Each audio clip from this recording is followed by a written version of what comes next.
oleh Tuhan Yesus Kristus. Kita akan melihat lebih jauh lagi. Kesaksian dan pembuktian bahwa Yesus itu benar-benar telah bangkit dari kematian sebagai bukti bahwa Yesus itu adalah Tuhan. Seringkali ada ajaran-ajaran yang mengatakan sebenarnya Yesus itu tidak pernah mati, tidak pernah disalibkan, tidak pernah bangkit, tapi yang mati dan disalibkan itu adalah Yudas. Sesat itu ajaran itu. Mari kita lihat bukti. Yanto, siapkan Lukas 24 ayat 44. Julia, siapkan Markus 16 ayat 9. Daniel, siapkan Matius 28 ayat 9. Rentiana, siapkan Lukas 24 ayat 36. Mesius, siapkan Yohanes 21 ayat 1. Dari ayat-ayat ini kita akan buktikan bahwa Yesus itu benar-benar mati, benar-benar disalibkan, benar-benar dikuburkan, tapi juga benar-benar dibangkitkan. Akhirnya nanti kita akan sampai pada kesimpulan. Suatu kebohongan besar yang kalau ada orang yang mengatakan, Yesus itu tidak pernah disalib, Yesus itu tidak pernah mati, Yesus itu tidak pernah bangkit. Kita mau membongkar kebohongan mereka-mereka itu. Dan kita mau buktikan mereka itu adalah para pembohong besar, pengajar sesat yang mengatakan Yesus itu tidak pernah mati dan bangkit. Mari kita lihat dulu Lukas pasal 24 ayat 44. Silakan. Lukas pasal 24 ayat 44. Ia berkata kepada mereka, inilah perkataanku, yang telah kukatakan kepadamu ketika aku masih bersama-sama dengan kamu. Yakni bahwa harus digenapi semua yang ada tertulis tentang aku dalam kitab Taurat, Musa, dan dalam kitab Nabi-Nabi dan kitab Mazmur. Baik. Kesaksian pertama, bahwa memang nyata-nyatanya, artinya benar-benar bahwa Yesus itu mati, Yesus itu disalibkan, dan Yesus itu mati, dan Yesus itu bangkit. Kesaksian itu pertama kali datang dari Yesus sendiri, saudara. Dari Lukas pasal 24 ayat 44 tadi. Jadi waktu itu kan Yesus mengumpulkan para murid. Posisinya waktu itu, konteksnya waktu itu Yesus belum ditangkap, belum. Masih hidup, masih belajar, masih sedang sibuk-sibuknya ngajarin para murid, membimbing para murid. Di dalam pembimbingan, di dalam pemuridan, dalam pengajaran itu, Yesus katakan kepada para muridnya, hei, kalian dengar ya, saya coba terjemahkan dalam bahasa yang sederhana. Bahwa suatu saat, ya, aku akan ditangkap. Oke. Lalu setelah itu aku akan dibunuh. Lalu disalibkan. Lalu mati. Setelah itu, aku akan bangkit pada hari yang ketiga. Hal itu sudah dijelaskan Yesus sebelum Yesus ditangkap dan dikhianati oleh Yudas. Saudara, ada yang menarik dari hal ini. Menariknya apa? Apa yang dikatakan oleh Yesus itu semuanya kepada para muridnya real, nyata, benar-benar sungguh-sungguh terjadi. Artinya apa? Kok Yesus bisa tahu ya jalan hidupnya dan apa yang akan dialami dan apa yang akan dirasakan dan apa endingnya? Mengapa Yesus bisa tahu? Apakah Yesus itu paranormal? Bukan. Karena Yesus itu Tuhan kan? Dia maha tahu. Dia maha kuasa. Dia maha mengerti atas segala sesuatu yang belum terjadi dan yang akan terjadi dan juga apa ujungnya. Itu buktinya karena dia Tuhan. Pak Tony, di mana bedanya dengan peramal? Kalau peramal itu hanya bisa memberikan prediksi. Tapi di sana tidak ada ketepatan bahwa apa yang mereka katakan itu benar. Tapi kan Pak Tony ada juga yang benar terjadi. Itu karena kebetulan. Bukan karena ramalan mereka. Ya. Jadi, Yesus sudah konfirmasi sebelumnya kepada para murid apa yang akan terjadi. Dan termasuk Yesus sudah tahu siapa di antara para murid mereka itu yang akan, di antara para murid Yesus itu yang akan mengkhianati. Yesus sudah tahu. Dan saudara, apa yang dikatakan oleh Yesus ini benar-benar terjadi. Dan dia pun juga bangkit pada hari yang ketiga. Di dalam ayat yang ke-45 dan juga ayat 46. Lalu ia membuka pikiran mereka. Siapa itu para murid? Sehingga mereka mengerti kitab suci. Artinya apa? Yesus memberikan pemahaman dan pengertian pengajaran kepada para murid itu supaya para murid itu mengerti. Ayat 6. Katanya kepada mereka, ini kata Yesus kepada mereka, ada tertulis demikian, Mesias harus menderita dan bangkit di antara orang mati pada hari yang ketiga. Jadi, sekali lagi, semua sudah Yesus tahu apa yang akan terjadi dan bagaimana perjalanan hidupnya, tapi juga bagaimana ending dari hidupnya, yaitu apa? Dia akan bangkit pada hari yang ketiga. Kenapa Yesus tahu hal ini semuanya? Karena dia itu Tuhan, bukan nabi, bukan rasul. Nabi dan rasul tidak bisa 100% menjelaskan, menceritakan apa yang akan terjadi di dalam jalan hidupnya. Nggak bisa. Nabi dan Rasul nggak bisa tahu itu. Nggak bisa lakukan itu. Tapi Yesus bisa. Karena Yesus itu adalah Tuhan. Oke? Mari kita lihat. Apakah kesaksian Yesus tadi yang dicatat dalam Lukas pasal 22, 4 sampai dengan 40, ayat 44 sampai dengan 47 tadi terjadi atau tidak, bahwa Yesus itu mati lalu setelah itu bangkit. Kita lihat Markus pasal 16 ayat 9. Markus 16 ayat 9. Setelah Yesus bangkit pagi-pagi hari, pertama minggu itu ia mulai menampakkan dirinya kepada Maria Magdalena. Daripadanya Yesus pernah mengusir 7 setan. Baik, rupanya apa yang disaksikan oleh Yesus, bahwa dia akan mati tapi juga bangkit pada hari yang ketiga, itu dilihat dan dibuktikan oleh mata kepala si Maria Magdalena. Karena Maria Magdalena melihat betul dengan mata kepalanya sendiri. Ya. Di dalam Markus 16 ayat 9. Setelah Yesus bangkit pagi-pagi pada hari pertama minggu itu, ia mula-mula menampakkan dirinya kepada Maria Magdalena. Memang ini Maria Magdalena punya keistimewaan tersendiri, saudara-saudara. Karena dia orang yang pertama, yang paling perdana melihat Yesus yang tadinya mati di Bukit Golgota, yang dijaga super ketat oleh para tentara, tiba-tiba bangkit. Ya, pada hari pertama minggu itu. Itulah yang kita peringati di dalam momen Paskah.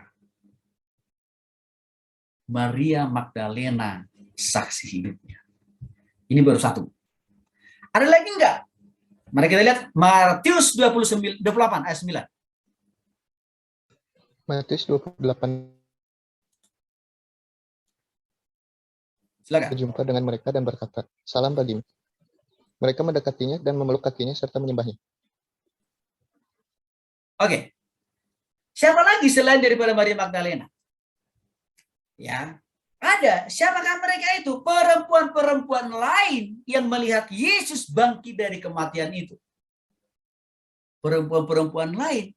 Berarti artinya melebihi dari satu orang itu. Karena ada pengulangan kata perempuan-perempuan lain. Berarti bertambah orang yang menjadi saksi mata. Yang melihat Yesus yang mati itu akhirnya bangkit. Mereka melihat benar-benar bangkit. Yang pertama dari Magdalena, tapi juga ada perempuan-perempuan lain melihat Yesus bangkit daripada kematian itu.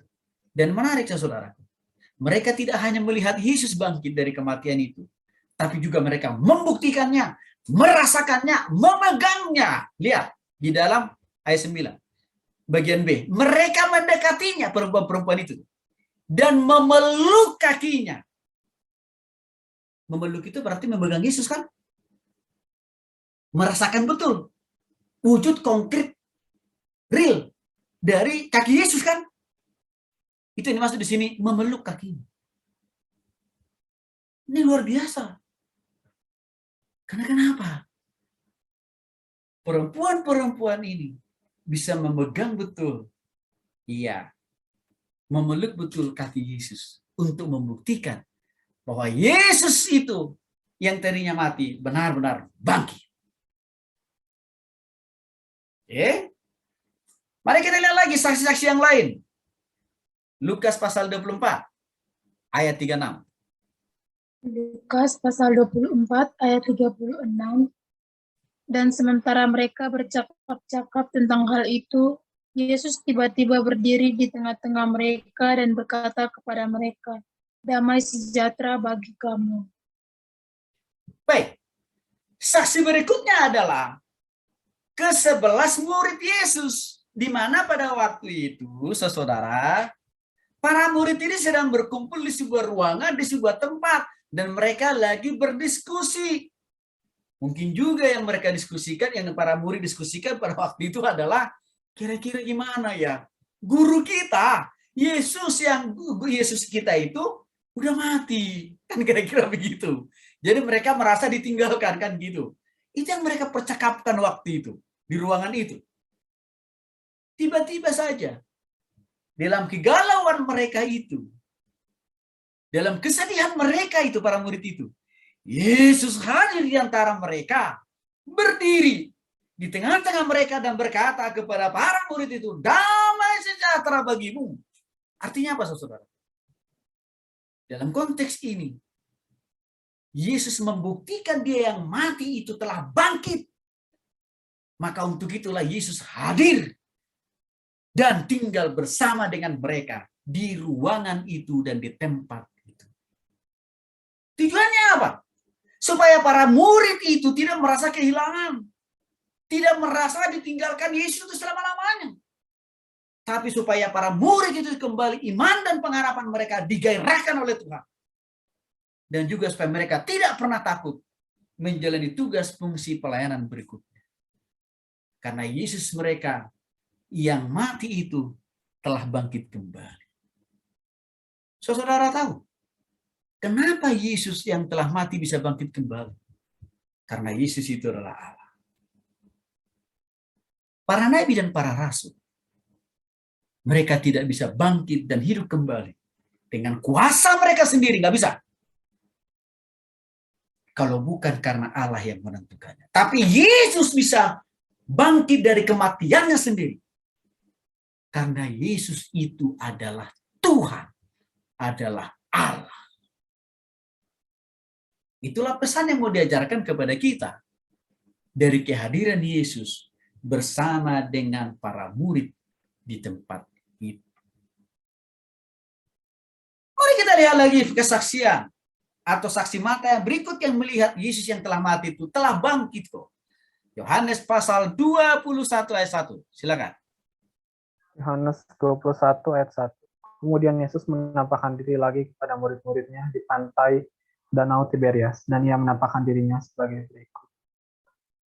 Nah, Yesus lagi-lagi tidak pernah habis-habisnya, tidak pernah putus-putusnya dia untuk meyakinkan para murid bahwa dia tidak mati untuk selama-lamanya di kubur Golgota, tapi dia bangkit kok. Maka untuk itulah Yesus menampakkan diri kepada para murid-muridnya itu di pantai Danau Tiberias. Di sana Yesus menampakkan diri. Artinya saudara, Yesus hadir. Yesus memperkenalkan dirinya kepada para murid itu. Bukan hanya di satu tempat, tapi juga di tempat yang berbeda. Untuk membuktikan kepada para murid itu bahwa Yesus itu adalah Tuhan. Terbukti dia bisa bangkit dari kematian. Saudara dikasih oleh Tuhan Yesus Kristus. Maka kita harus lebih percaya kepada fakta-fakta yang valid seperti yang dicatat oleh Alkitab. Jangan percaya kepada berita hoax yang disampaikan oleh para pembohong-pembohong di YouTube. Dengan mengatakan Yesus itu tidak mati. Yesus itu tidak bangkit. Penyebar berita bohong itu. Penyebar hoax itu sebenarnya. Alkitab kita dengan jelas dan tegas mengatakan. Dan itu disaksikan oleh mata kepala oleh Maria Magdalena, perempuan-perempuan lain, para murid Yesus yang berjumlah belasan itu. Melihat Yesus yang mati, disalibkan, tapi juga bangkit pada hari ketiga. Lalu pertanyaan selanjutnya, ada enggak orang lain di luar para murid, di luar orang-orang yang dekat dengan Yesus, yang juga bisa menyaksikan dengan mata kepala bahwa Yesus itu ya bangkit? Lihat dulu 1 Korintus 15 ayat 6. Rentiana. 1 Korintus 15 ayat 6. Lalu Daniel 1 Korintus 5 ayat 7. Yanto Lukas 24 ayat 50 sampai 51. Mesius Kisah Para Rasul 9 ayat 5. Dan Julia Yohanes 20 ayat 24 sampai 27. Karena seringkali ada pertanyaan mengatakan begini, Pak Tony, kalau hanya para murid yang melihat Yesus bangkit dari kematian itu kan, jangan-jangan para murid itu karena dibayar oleh Yesus. Kadang-kadang ada juga pertanyaan begitu. Ya, kalau perempuan itu kan dekat dengan Yesus ya pasti mereka akan ngaku dong. Nah, gitu ya. Nah, ada nggak orang-orang lain di luar lingkaran satu Yesus? Di luar orang dekat Yesus yang melihat Yesus yang mati itu benar-benar bangkit? Ada. Mari kita lihat. 1 Korintus 15 ayat 16. Ayat 6, silakan. 1 Korintus ayat 15, pasal 15 ayat 6. Sesudah itu ia menampakkan diri kepada lebih dari 500 saudara sekaligus. Kebanyakan dari mereka masih hidup sampai sekarang, tetapi beberapa di antaranya telah meninggal. Oke, perhatikan saudaraku. Ada 500 orang melihat Yesus yang mati disalibkan itu bangkit pada hari ketiga, itu pada hari Minggu. 500 orang loh saudara. Ini nggak tanggung-tanggung. Ya. Dan mereka itu hidup pada zaman itu. Artinya apa? Mereka itu melihat Yesus betul. Waktu disalibkan, waktu digantung, waktu dimakamkan. Lagi-lagi kembali mereka melihat Yesus itu bangkit pada hari ketiga. 500 orang. Coba saudaraku. Berarti apa? Yang disaksikan oleh Maria Magdalena, perempuan-perempuan lain, para murid-murid Yesus bukan omong kosong kan? Bukan rekayasa kan? Enggak, karena disaksikan oleh mata kepala 500 orang loh. Dan mereka-mereka ini bukan orang yang paling dekat dengan Yesus kan, yang 500 orang ini bukanlah. Orang-orang yang jauh dari Yesus ini sebenarnya. Tapi mereka melihat dengan mata kepala. Yesus itu bangkit pada hari yang ketiga. Entry point yang perlu kita pahami, yang perlu kita yakini dari kesaksian 500 orang ini, saudaraku. Jangan percaya dengan berita hoax yang dikatakan oleh sebagian orang di YouTube. Yang mengatakan Yesus itu tidak pernah bangkit. Itu pembohong besar. Saksi matanya, saksi hidupnya, nyata, konkret, ada 500 orang. Oke, mari kita lihat. Siapa lagi yang lain? 1 Korintus 5 ayat 7. 1 Korintus 5 ayat 7. Buanglah ragi yang lama itu, supaya kamu menjadi adonan yang baru. Sebab kamu memang tidak beragi. Sebab anak domba Paskah kita juga telah disembelih, yaitu Yesus Kristus, yaitu Kristus. Ya, saudara, di sini adalah kesaksian Yakobus. Ya. Yang juga melihat dengan mata kepala sendiri, Yesus yang mati itu memang benar bangkit. Oke. Lalu lanjut lagi. Lukas pasal 24 ayat 50 sampai 51. Lukas pasal 24 ayat 50 sampai 51. Lalu Yesus membawa mereka keluar kota sampai dekat Betania. Di situ ia mengangkat tangannya dan memberkati mereka. Dan ketika ia sedang memberkati mereka, ia berpisah dari mereka dan terangkat ke sorga. Baik. Siapa lagi yang melihat Yesus pada waktu detik-detik Yesus itu bangkit dari kematian? Yaitu para murid. Di dalam Lukas 24 ayat 50 sampai 51 tadi. Jadi waktu itu Yesus membawa para murid itu keluar kota di dekat Betania. Di Betania itulah Yesus mengangkat tangannya dan memberkati para murid itu. Ya. Yesus mengangkat tangannya dan memberkati para murid itu. Dan pada ketika itu juga Yesus memberkati mereka dan ia berpisah dari mereka dan terangkat ke surga. Artinya apa? Yesus yang telah mati tadi, lalu dia bangkit. para murid juga melihat bagaimana proses Yesus yang telah bangkit itu terangkat ke surga. Teng, teng, teng, teng. Kan kira-kira begitu ya. Itu dilihat oleh para murid loh.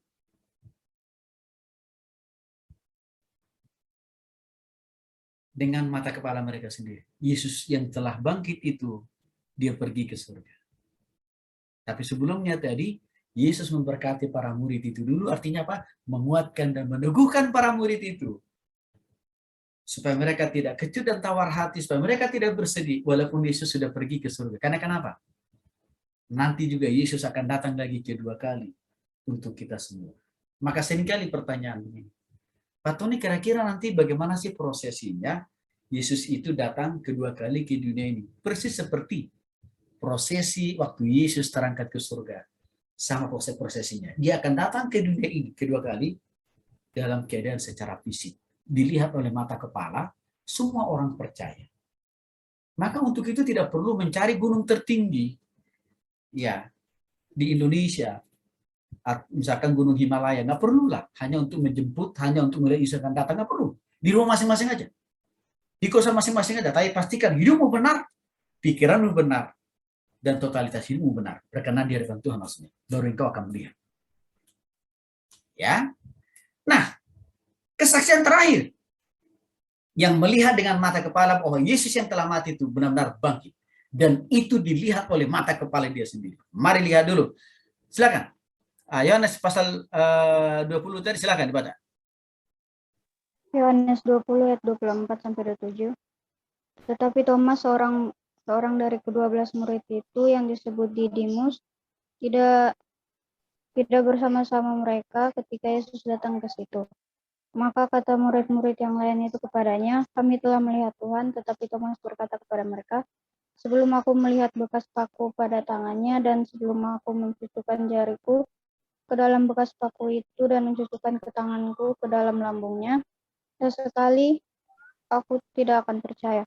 8 hari kemudian murid-murid Yesus berada kembali dalam rumah itu dan Thomas bersama-sama dengan mereka. Sementara pintu-pintu terkunci, Yesus datang dan berdiri di tengah-tengah mereka dan berkata, damai sejahtera bagi kamu. Kemudian ia berkata kepada Thomas, taruhlah jarimu di sini dan lihatlah tanganku, ulurkanlah tanganmu dan cucukkan ke dalam lambungku, dan jangan engkau tidak percaya lagi, melainkan percayalah. Baik. Saudara, ada yang menarik dari pengalaman Thomas. Saudara tahu arti kata Thomas itu artinya tidak gampang percaya. Makanya dia dikasih namanya Thomas. Susah percaya, sulit percaya, alias skeptis orangnya. Para murid yang lain itu sudah melihat Yesus yang bangkit dari kematian. Mereka percaya itu. Tapi agak berbeda yang dengan yang namanya si Thomas ini. Thomas ini, saudaraku, dia hanya baru percaya bahwa Yesus yang telah mati itu benar-benar bangkit. Hanya kalau dilihat dengan mata kepala dia sendiri. Dan bahkan tidak hanya sekedar dilihat oleh mata kepala dia, Yesus yang telah mati dan bangkit itu, tapi dia mau membuktikan betul apakah telapak tangan Yesus bekas paku itu benar-benar dia bisa masukkan atau tidak. Jarinya Thomas bisa dia masukkan atau tidak. Dan tantangan itu rupanya didengar oleh Yesus, saudara. Kenapa yang terjadi? Di dalam Yohanes pasal 20 ayat 24 sampai dengan 27 dan seterusnya dijelaskan di sini, saudaraku. Ya.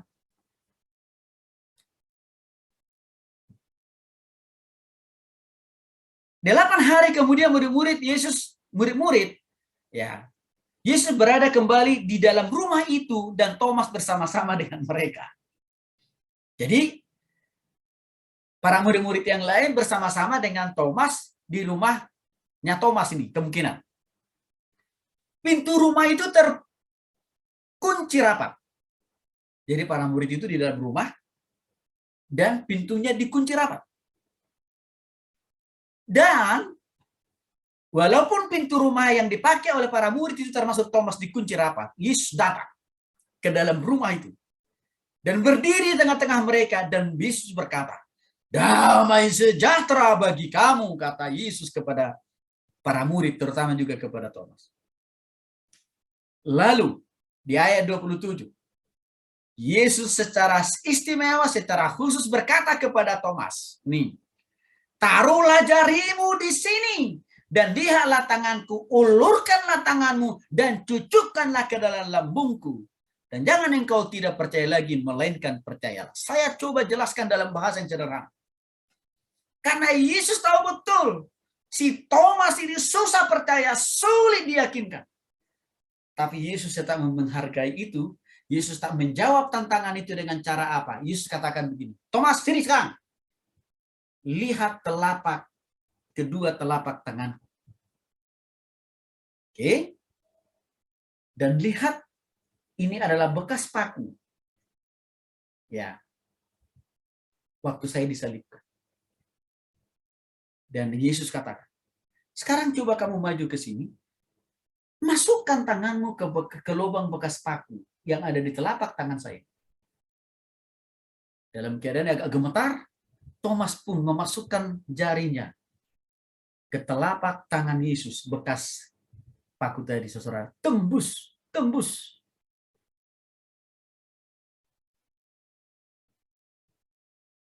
Saudara, akhirnya Thomas baru percaya.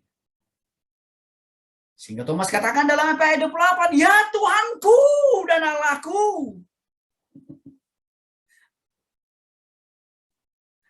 Akhirnya si Thomas ini bertobat. Maka Yesus katakan dalam ayat 29, karena engkau telah melihat aku, maka engkau percaya. Berbahagialah mereka yang tidak melihat namun percaya. Apa entry point buat kita dari pengalaman Thomas ini? Kita tidak lagi melihat Yesus secara fisik. Kita tidak bisa lagi mencucukkan jari telunjuk kita ke bekas paku yang ada di telapak tangan Yesus. Nggak bisa lagi. Karena itu sudah terjadi ribuan tahun yang lalu. Tapi Thomas sudah cukup mewakili kita. Thomas sudah cukup mewakili kita. Yang lahir di zaman ini atau esok. Bahwa pengalaman Thomas ini cukup menjadi bukti, cukup menjadi fakta buat kita. Walaupun kita tidak melihat proses Yesus yang telah mati rapi bangkit kembali. Tapi kita sungguh-sungguh percaya. Karena sudah dibuktikan. Sudah disaksikan. Oleh apa? Saksi-saksi mata. Orang-orang kunci. Dan bahkan juga orang-orang percaya. Di zaman Tuhan Yesus. Kesimpulannya, saudara yang dikasih oleh Tuhan Yesus Kristus. Suatu kebohongan besar. Kalau ada orang yang mengatakan, Yesus itu tidak pernah mati dan tidak pernah bangkit. Itu bohong besar. Itu ajaran yang menyesatkan. Alkitab kita mencatat baik-baik. Nama-nama saksi mata. Jumlah orang-orang yang menyaksikan Yesus yang telah mati dan bangkit itu. Itu dicatat baik-baik oleh Alkitab kita. Maka dengan demikian, tolak ajaran-ajaran sesat tadi yang mengatakan Yesus itu tidak pernah mati dan bangkit. Kita harus buang itu. Dan kita harus lebih memilih percaya kepada apa dikatakan dalam Alkitab. Saudara dikasih oleh Tuhan Yesus Kristus. Dalam persidangan umum, dalam menangani sebuah kasus di dalam sebuah pengadilan, minimal dibutuhkan 2 saksi untuk memastikan seseorang ini, si terdakwa ini, bersalahkah dia atau tidak. Dan kalau 2 orang saksi ini, jawabannya sama. Mereka melihat dengan mata kepala sendiri bahwa si terdakwa ini sungguh-sungguh benar melakukan tindakan kriminal itu. Maka si terdakwa ini pasti akan dijatuhi hukuman yang setimpal dengan perbuatannya oleh Sang Hakim. Yesus tidak hanya memiliki 2 saksi mata. Tadi sudah jelas. Ada 500 orang, ditambah 11 orang, ditambah Maria Magdalena, ditambah perempuan-perempuan lain, dan ditambah juga orang-orang lain. Artinya apa? Yang menyaksikan Yesus bangkit dari kematian itu melebihi dari jumlah saksi di pengadilan umum. Ini membuktikan bahwa benar Yesus itu adalah Tuhan. Yesus itu adalah juru selamat. Yesus itu adalah jalan satu-satunya masuk surga. Maka saudara, jangan pernah menggadaikan iman menukarkan imanmu hanya untuk posisi, hanya untuk kekayaan, hanya untuk popularitas, hanya untuk pasangan hidup, engkau harus meninggalkan Yesus. Karena kenapa? Karena engkau justru tidak mendapatkan semua hal, tapi engkau akan merugi, tidak mendapatkan apapun juga. Saya sudah melihat dengan mata kepala sendiri. Orang-orang Kristen yang meninggalkan Yesus, yang tidak memegang teguh apa yang dikatakan, apa yang disaksikan oleh Alkitab dan juga saksi-saksi hidup. Saya melihat hidup mereka tragis juga kok. Saya melihat hidup mereka rusak berantakan juga kok. Saya melihat hidupnya teraniaya juga. Bahkan ada yang sampai masuk penjara. Saudara bisa tahulah itu. Siapa orangnya. Tinggal cek aja di YouTube. Maka imani, pahami betapa pentingnya engkau harus percaya Yesus sebagai Tuhan dan Juru Selamat. Alkitab kita membuktikan bahwa Yesus adalah Tuhan dan Juru Selamat. Khususnya Perjanjian Baru yang berisi 27 kitab. Ditulis terpisah oleh para rasul di zaman yang berbeda, di tempat yang berbeda. Tapi semua isi tulisan mereka di 27 kitab Perjanjian Baru, mulai dari Matius, Markus, Lukas, Yohanes, Kisah Para Rasul sampai dengan Wahyu. Mereka tidak pernah saling mengenal satu dengan yang lain, tidak selalu. Mereka juga menulisnya bukan di tempat yang sama, tidak pernah janjian juga. Tapi menarik, semua isi tulisan mereka itu sama-sama menyepakati, sama-sama menuangkan, sama-sama menyimpulkan bahwa Yesus itu benar-benar mati dan bangkit pada hari yang ketiga.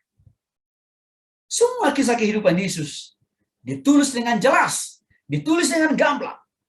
Bagaimana Yesus mati, bagaimana prosesnya Yesus dikuburkan, bagaimana prosesnya Yesus bangkit, bagaimana prosesnya Yesus terangkat ke surga. Inilah yang mendasari. Ya. Sehingga gereja mula-mula di Kisah Para Rasul mengamini betul, mempercayai betul akan hal itu. Sejak kira-kira tahun 4 sebelum Masehi sampai dengan tahun 90 tahun Masehi. Dan ini juga yang menjadi landasan kenapa gereja-gereja Tuhan di seluruh Indonesia dan seluruh dunia mengamini dan mempercayai Yesus itu benar-benar mati, tapi juga bangkit. Pembuktian secara arkeologis bahwa Yesus itu adalah Tuhan dan Juru Selamat itu pernah dicatat, disaksikan oleh mata kepala seorang ahli sejarah bangsa Yahudi, namanya Flavius Josephus. Dia lahir tahun 37 Masehi. Dia berkata dan bersaksi, sekitar waktu itu ada Yesus seorang yang bijaksana. Jika kita boleh menyebut namanya seorang manusia, karena ia melakukan hal-hal yang ajaib. Seorang guru dari orang-orang yang menerima kebenaran, dengan senang hati, dia menarik orang kepadanya, baik orang Yahudi maupun orang yang bukan Yahudi. Saudara yang dikasih oleh Tuhan Yesus Kristus, kesaksian sejarawan ini atau arkeologis ini menjadi bukti, menjadi fakta bahwa memang Yesus itu pernah lahir, pernah mati, tapi juga pernah bangkit dan pernah juga membawa orang datang bertobat kepada Dia.